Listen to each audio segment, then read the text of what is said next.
नमस्कार दोस्तों, global affairs आप सभी का स्वागत है और मैं हूं सलमान। ऑपरेशन सिंदूर ने भारतीय डिफेंस सिस्टम को एक नया बूस्ट दिया है।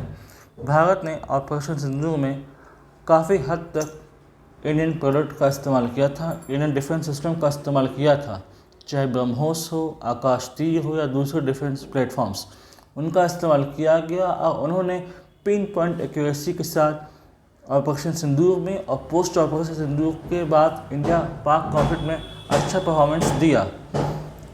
आपको पता होगा कि ऑपरेशन सिंदूर के दौरान किस प्रकार 9 साइट्स पर हमले किए गए थे और 100 से ज़्यादा आतंकी मारे गए थे।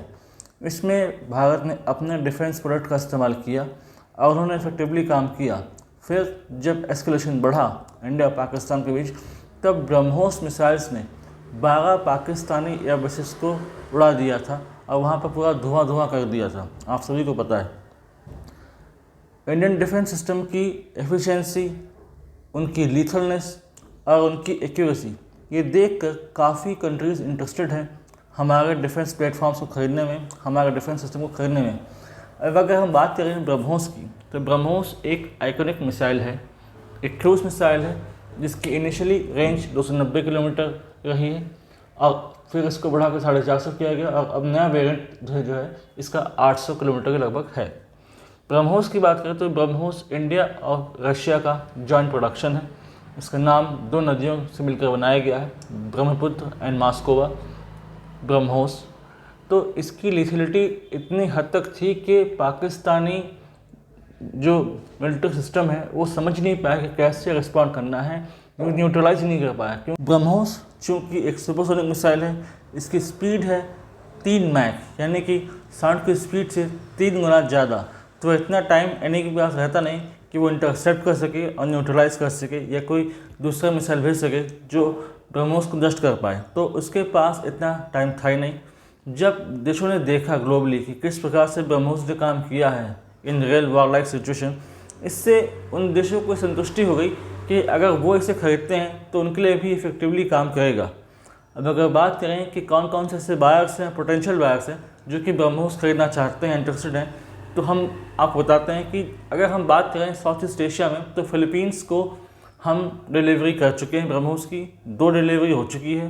पहली डिलीवरी हुई थी अप्रैल 2024 में, दूसरी डिलीवरी की गई अप्रैल 2025 में। उसके बाद इंडोनेशिया से एडवांस लेवल की टॉक्स चल रही है। $300 मिलियन की ये डील होगी और यही बहुत जल्दी फाइनलाइज हो जाएगी। इसके अलावा ब्रुनेई, इंडोनेशिया, थाईलैंड, सिंगापुर ये भी इंटरेस्टेड हैं हमारे ब्रह्मोस को खरीदने के लिए। समस्या ये है कि उन्हें काउंटर करना है चाइना को। ये सभी कोस्टल कंट्रीज़ हैं तो अपने सबमरीन के साथ, अपने शिप्स के साथ इसे इंटीग्रेट करना चाहते हैं। और ब्रह्मोस को आप कैसे भी यूज़ कर सकते हो, air to land, sea to sea, land to land, तो किसी भी वेरिएंट में आप ब्रह्मोस को इफेक्टिवली इस्तेमाल कर सकते हो। यानी कि ब्रह्मोस हर प्लेटफॉर्म में आपको परफेक्ट रिजल्ट देगा। और जब इसने काम किया in operation Sindoor and post operation Sindoor, तो इसने पिन पॉइंट एक्यूरेसी के साथ टारगेट को हिट किया था। कोई समझ ही नहीं पाया कि कैसे मिसाइल आई और कैसे हिट करके चली गई। इसलिए ब्रह्मोस की एक अपनी सिग्निफिकेंस है। अब अगर बात करें कि और कौन से पोटेंशियल वायर हो सकते हैं, तो मिडिल ईस्ट में भी बहुत सारे इसके पोटेंशियल वायर हैं, जैसे कि UAE, Saudi Arabia, Egypt etcetera. Saudi Arabia की बात करें तो सऊदी अरबिया के साथ बात चली गई थी। जब prime minister Modi Saudi Arabia गए थे तब इस पर बात चल रही थी जब पहलगाम अटैक हुआ। उसके बाद यूएई और दूसरी कंट्रीज चाहते हैं इसको लेना। इजिप्ट इसको लेना चाहता है। इजिप्ट इसलिए लेना चाहता है क्योंकि वो अपने रेड सी रीजन को प्रोटेक्ट करना चाहता है, अपने सुएज कैनाल को प्रोटेक्ट करना चाहता है। सऊदी अरबिया, यूएई, ओमान इसे लेना चाहते हैं ताकि हूथी इसको न्यूट्रलाइज कर सकें, ईरान के अगेंस्ट एक पोटेंशियल थ्रेट खड़ा कर सकें, ये वो चाहते हैं। और हर किसी की रिक्वायरमेंट अलग अलग है, लेकिन डिमांड वही कि हमें ब्रह्मोस चाहिए। तो ब्रह्मोस का ये देखकर, परफॉर्मेंस देखकर हर किसी को पसंद आ गई है ब्रह्मोस। अब अगर बात करें तो लैटिन अमेरिका में ब्राज़ील है, अर्जेंटीना है, चिली है। जी हाँ, अब और लैटिन अमेरिका में भी इसकी डिमांड तेज़ी से बढ़ती जा रही है कि ब्राज़ील ने इंटरेस्ट दिखाया है, अर्जेंटीना ने और चिली ने। अभी हर किसी की डिमांड अलग अलग स्टेज में है, लेकिन बहुत संभावना है कि बहुत जल्दी फाइनलाइज हो जाएगी, क्योंकि उनको पता है कि वेस्टर्न डिफेंस सिस्टम बहुत एक्सपेंसिव होते हैं, प्लस उनके साथ बहुत सारी कंडीशनलिटीज़ अटैच होती हैं कि आपको लिमिटेड एक्सेस मिलेगा, आप ये नहीं कर सकते, आप यहाँ परफॉर्म नहीं कर सकते, आप इसे इनके अगेंस्ट यूज़ नहीं कर सकते। लेकिन इंडियन डिफेंस सिस्टम के साथ ऐसी कोई कंडीशंस अटैच नहीं होती। ये बात सही कि लिमिटेड अभी एक्सेस मिलेगा उन कंट्रीज़ को जो इसे खरीदेंगी, लेकिन उनको ये नहीं कहा जाएगा कि आप इसके अगेंस्ट यूज़ नहीं कर सकते, आप उसके अगेंस्ट यूज़ नहीं कर सकते। Once you buy the defence system, it's up to you, आपको कैसे यूज़ करना है, आप उसे इस्तेमाल कीजिए। ब्रह्मोस की कैपेबिलिटी को देखकर यह निर्णय लिया गया कि इसका एक यूनिट बनाया जाएगा लखनऊ में, जिसका इनॉग्रेशन हाल ही में chief minister of Uttar Pradesh Shri Yogi Adityanath द्वारा किया गया। और यहाँ पर एनुअली 100 मिसाइल्स बनाने का योजना है, क्योंकि भारत उसे मिसाइल्स बेचने ही नहीं है, खुद को भी आर्म करना है।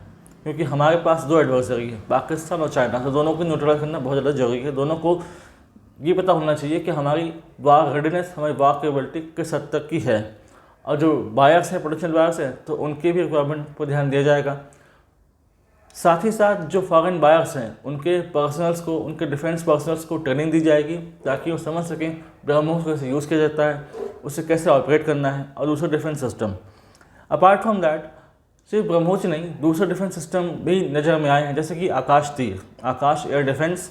इसने इफेक्टिवली काम किया, इसने इनकमिंग ड्रोन्स को बहुत बुरी तरीके से न्यूट्रलाइज किया था, आपने देखा। इसके अलावा स्वार्म ड्रोन्स बनाता है DRDO, just like Turkish drones, इसने भी अच्छा काम किया था, ये भी हैं। और बहुत सारे एंटी जैमिंग GPS सिस्टम हैं, ताकि जो हमारा मिसाइल है उसको ये जैम न कर सके, इसलिए एंटी जैमिंग GPS सिस्टम भी भारत ने बनाया हुआ है। तो इसे अलग अलग पब्लिक सेक्टर कंपनीज ने बनाया है। अपार्ट फ्रॉम दैट, बहुत सारी प्राइवेट कंपनीज जो इस फील्ड में आ रही हैं, तो धीरे धीरे हमारा डिफेंस मार्केट बनने की संभावना है। इस साल भारत सरकार की योजना ये है कि कम से कम $5 बिलियन का डिफेंस डील होनी चाहिए। $5 बिलियन के डिफेंस एक्सपोर्ट इस साल भारत करे। अगर ऐसा होता है तो एक मजबूत डिफेंस इकोसिस्टम बनेगा, और वहाँ पर अच्छे खासे जॉब जनरेट होंगी जो इकोनॉमी को बूस्ट देंगी। हमारा डिपेंडेंस फॉरेन वेंडर्स पर, फॉरेन सेलर्स पर कम हो जाएगा, वेस्ट पर कम हो जाएगा। वेस्ट के जो प्रोडक्ट होते हैं वो महंगे होते हैं। डिफेंस एक्सपर्ट्स का ये कहना है कि चाइना और इंडिया, इनके डिफेंस सिस्टम में एक सिमिलैरिटी और एक डिससिमिलैरिटी है। सिमिलैरिटी ये है कि ये लेस कॉस्टली होते हैं, ये बात सही है कि इंडियन और Chinese defence system less costly होते हैं। एक डिससिमिलैरिटी ये है कि Chinese defence system less reliable है, लेस इफेक्टिव है, वही Indian defence system more effective है, मोर रिलायबल है, जो कि आपने देखा भी कि कैसे HQ-9B को डिस्ट्रॉय किया गया बाय इंडियन डिफेंस सिस्टम, कैसे उसे यूटिलाइज किया गया, और पाकिस्तानी उसे यूज़ करना ही भूल गए, समझ नहीं आया कि कैसे इसे यूज़ करना है, जिससे कारण चाइना बहुत नाराज़ हुआ था। चाइना के जो राजदूत हैं इन पाकिस्तान, उन्होंने भी नाराज़गी जताई थी। तो इससे पता चलता है कि धीरे धीरे इंडिया भी अब डिफेंस एक्सपोर्ट्स में, डिफेंस मार्केट में आ चुका है। तो एक नया प्लेयर डिफेंस मार्केट में आया है, जो कि वेस्ट और चाइना के लिए एक बड़ा थ्रेट होगा। तो धीरे धीरे वेस्टर्न वेंडर्स और western sellers and Chinese sellers को अब चेंज जाना चाहिए। यही नहीं, बुल्गारिया जो कि एक यूरोपियन कंट्री है, उसने भी इंटरेस्ट दिखाया है इन ब्रह्मोस, क्योंकि उनके जो वेपन सिस्टम है वो काफ़ी पुराने हैं, सोवियत एरा के हैं, तो वो उसे अपग्रेड करना चाहते हैं, उसे बदलना चाहते हैं, इसलिए भी ब्रह्मोस को खरीदना चाहते हैं। और अपार्ट फ्रॉम दैट दूसरे भी अगर होंगे तो उसे वो लेंगे। भारत अपने सारे defence system, defence products, defence hardware को प्रमोट कर रहा है through defence expo, bilateral summits. और जो छोटे देश हैं जो अभी परचेज नहीं कर सकते, तो उन्हें उधार पर on the basis of line of credit ये हथियार दिए जाएंगे, और फिर लेटर ऑन उन्हें ट्रेनिंग दी जाएगी, और फिर ताकि जब वो सेल्फ सफिशिएंट हो जाएं फिर वो पे ऑफ कर सकते हैं। यानी कि हर तरीके से डिफेंस प्रोडक्ट्स को मार्केट में लाना और उनको प्रमोट करना, ताकि धीरे धीरे भारत भी एक डिफेंस एक्सपोर्टर की तरह उभर कर सामने आए। तो ये एक जर्नी थी हमारी, from defence importer to defence exporter, जहाँ पर कई देशों ने अब इंटरेस्ट दिखाया है, और आने वाले समय में हमारे दूसरे डिफेंस हार्डवेयर के प्रति आकर्षित होकर और भी देश लाइन में आ सकते हैं, उसको परचेज करने में इंटरेस्ट दिखा सकते हैं। इससे बिलियंस ऑफ डॉलर्स का फ़ायदा होगा, हमारा फॉरेक्स बढ़ेगा, इकोनॉमी को बूस्ट मिलेगा, और डिफेंस इकोनॉमी को पर्टिकुलरली बूस्ट मिलेगा।